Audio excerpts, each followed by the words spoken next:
Hello, everyone, and welcome to another episode of Simply Nerdy. This is Anthony hosting, and I'm joined today by just Steven. The other two won't be joining us today because what we are talking about is Pokemon Legends Arceus. Steven and I have both played it. The other two are lagging. That's why they're not invited to the party. I am here, and I caved. The reviews came out, and I caved hardcore. That's why I'm here. Yeah, so this is kind of a bit of an early impressions video. Neither of us have beaten the game. You won't go over any story spoilers either, so don't worry about that here. And The gameplay footage I'm going to be showing is from the first area, so you are safe to watch if you don't consider that to be spoilers. But I wanted to, I actually asked Steven, our usual host, to allow me to host this one because I feel like I love Pokemon Legends Arceus. This game is freaking awesome, and it's everything I've been wanting them to. Well, so far at least, it's everything I've been wanting them to do with Pokemon for a long time. And Steven, make sure that you don't let me steamroll you because I have a lot of enthusiasm, and so I can just keep going. But you jump in. When you talk about a concept I have a lot to say about, I will certainly hop in before you. Yes. Okay. Very good. This is the first time that the Pokemon series has actually really seemed to believe its own slogan. This is a game where it does feel like it is about catching them all. And that's not to say that the story doesn't go deeper than that. We said we weren't going to talk about that, but I will say that this is a refreshingly different approach to the Pokemon narrative. It's refreshing to see them taking a little bit more of a narrative-driven approach. And I'm not very far, but so far it's light stuff, but I'm sitting here like, wow, I'm really appreciating how much they're trying to build the lore, how much it's given me a sense of the motivation, and some of the dangers that are even, that are faced. It's a lot more compelling. I guess one thing that does have to be talked about, because it kind of feeds into the mechanics that I plan on talking a lot about, is that, in the traditional games, when you catch a Pokemon, you get everything on it in your Pokedex. The basis of most of your time in Arceus is you're actually a Pokemon researcher, and you're going out and studying the Pokemon, and you have various tasks you have to do, and there's a lot more that's involved in actually completing an entry in the Pokédex. Sometimes you have to catch a certain amount. Sometimes you have to defeat a certain amount. You have to catch a certain amount of large specimens, etc. It kind of feels like this really interesting breadcrumb trail where, these tasks in and of themselves are just really minor things. And yet, it gives you a constant drive in this world, and it's no longer super disappointing to see a bunch of the same type of Pokemon, because you're like, hey, look, I still have a whole bunch more I need to catch to fill out this portion of my Pokédex. I have to admit, though, that's got me down a rabbit hole. I said to myself, I can't move on to the next area until I finish what Pokemon are in this area and finish everything in the Pokédex I can do. Don't do that. There's a lot of research you got to do. Like Anthony said, you catch the same Pokemon over and over and over. Like there's one research where you have to catch them without being seen, and one just normal, and how many times you've defeated them. But there is so much to do, and that's why I love it. Because it's not just catch the Pokemon you want and leave, like Anthony was saying earlier. It's catch the Pokemon over and over and over and fill out this Pokedex and do all this research, which makes fighting the same Pokemon as exhilarating as the first time you encountered it. Absolutely. You hit the nail right on the head. And I think that it's not just because they create these tasks that give you a continuous drive, a continuous motivation to do those things.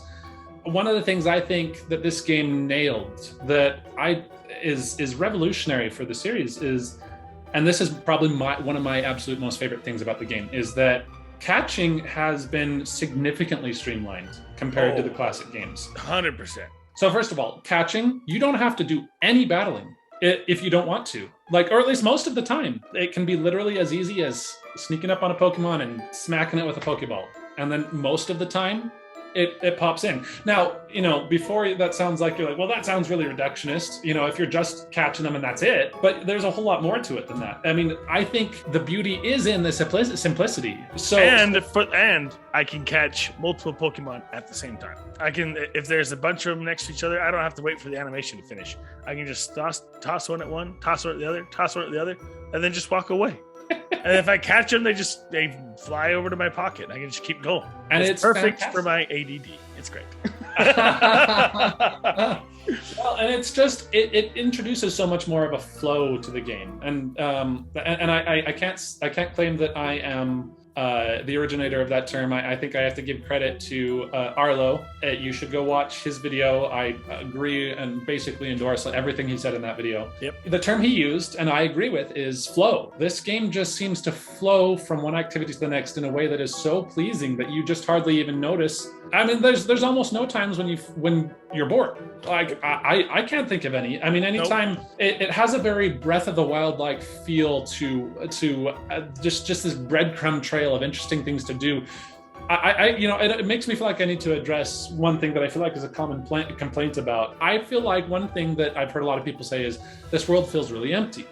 You know what? I mean, like, if you're looking at it from an asset perspective, then yeah, this game is empty. There's not a ton of assets. I feel like anytime I look somewhere, I'm like, hey, look, there's an interesting Pokemon. Oh, look, and something I love, they made it super easy to check which research tasks you need to do for a given Pokemon. Yes. Target the thing, press down on the D-pad, and it takes you right to their page. It's so nice. And so I'm like, I only need one more defeat to check off that research task, so I'm going to do that one.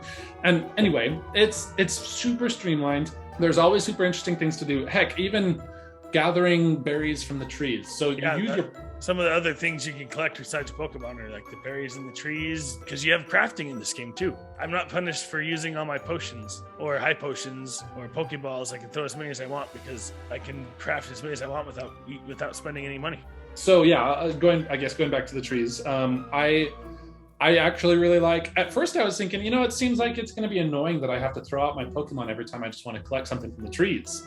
It's almost like they read my mind, because they're like, okay, we'll incentivize it even more by giving the Pokemon experience for doing it. Oh, I also love catching Pokemon, going back to that again, anytime you catch a Pokemon, even if you never battle it, all of your Pokemon get experience. Mm-hmm. And it does it just over in the corner, so it doesn't make you like have to stop and look at it. You can keep playing, but like it shows how much experience they gained. It'll tell you if they learned a new move, if they mastered a move, if they're ready to evolve. Like, it's just all this perfect streamlining where you can just at a glance be like, oh, that's cool, and then you get back to your play. Somehow I never liked the battling either in the other games, but in this one they didn't necessarily change a ton, and yet they added quality of life features that make each battle feel fun for me, which is shocking.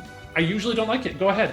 I'm gonna say the big thing that bugged me and it bugged you for years and years and years about Pokemon. Forgetting moves. Oh, is stupid. Gone. Oh, it's stupid too, but it's also gone. Yes. So now you have all these moves in your arsenal for every Pokemon. Come on, you can check your Pokemon moves for each Pokemon and swap them out. You no longer get punished for like, oh, do I want this move? That does seem useful. And then you get to down the line, you're like, why did I forget that other move?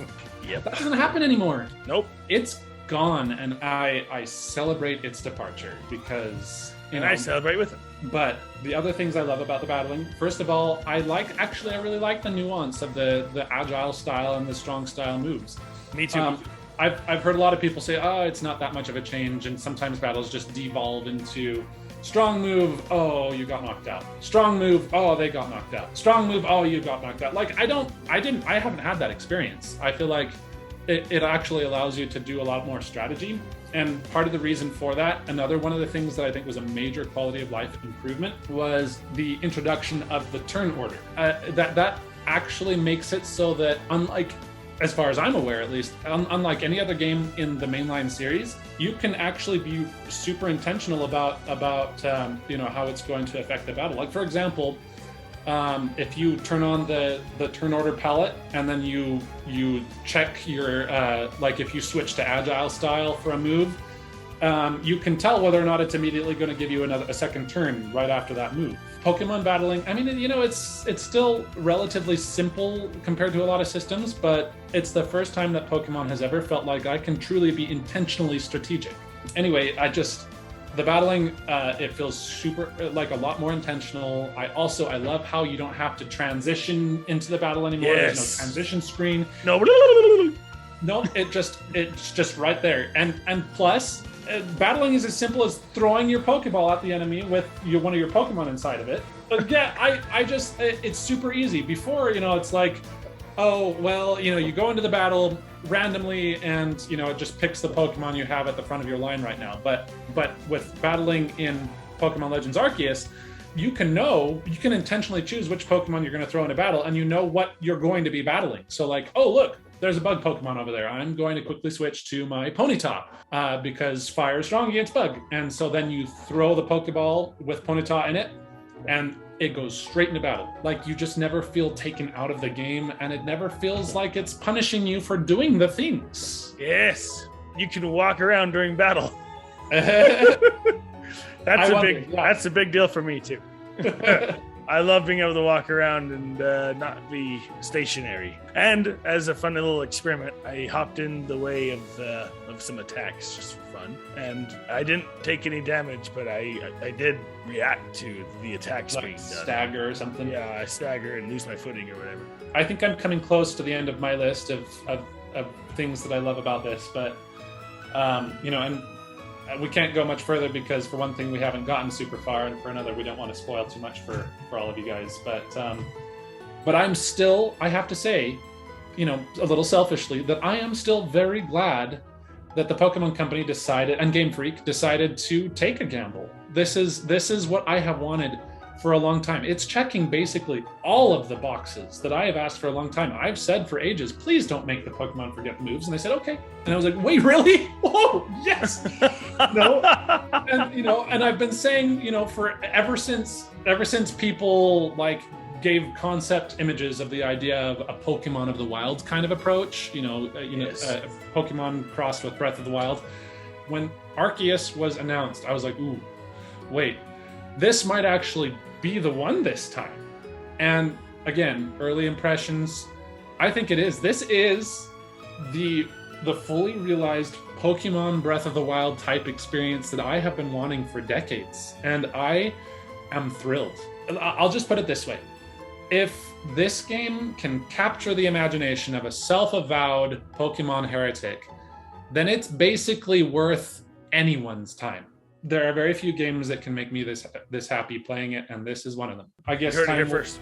Yeah, I guess time will. I'll have to keep playing to see if my impressions hold this positive. But I honestly, my experience with gaming, as a several decades long gamer, if my impressions of a game are this positive out of the gate, then it's not likely to change.